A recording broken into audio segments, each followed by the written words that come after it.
na wachi time gada read to abun jela kon the queen coach uta jela ko bo no kuna jari no program bi program community ban ton agok ma tia chabe kri that's the spirit kon ku spirit pan bo na chikar pan bo ber ka bo ka dia ban mo pirwe ke sherman great abo in my special greeting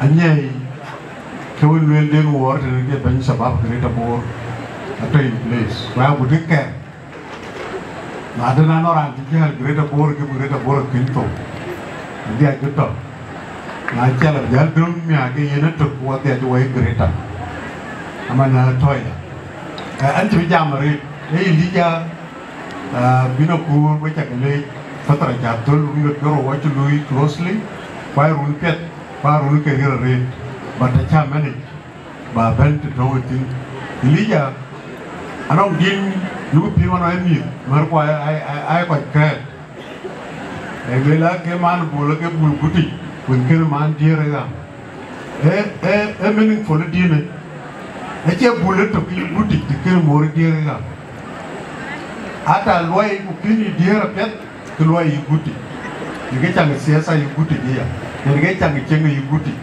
so adik I believe na dengan dire pet ku loy troi wi ke kar ga loy chama ko mai lung ni ga number 1 lung ache lung ba ku to pro ku dia ku ja lung cha ku lung ai chir pan ye lung do BCYA ek team ko ru ke ne kin lung ba ko ba ga de ku message na we roti lung ba rogal constitution ne mother law ku lor ka state lor ka local government lung ka ai cái chir ai chưa quyền được một giác ai cái chir chapters và cái chir sections và cái chir article jam mera jam nya la re community che community to no what to lung what to think for kuma Junub Sudan jam na the basic unit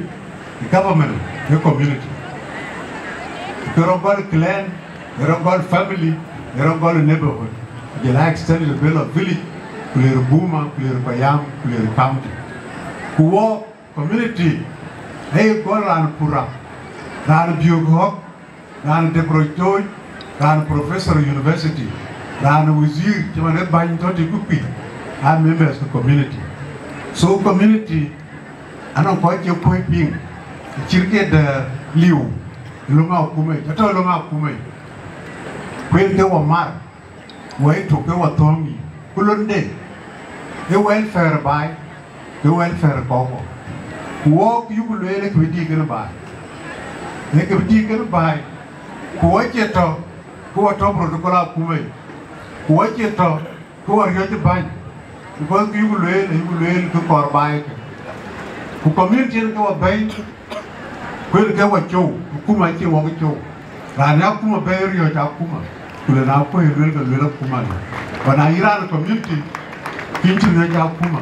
Kilwel ko korbai, kilwel kricheng. Ikene yelge ka batoni. So we berti. Nyek lung yo jolung cheng.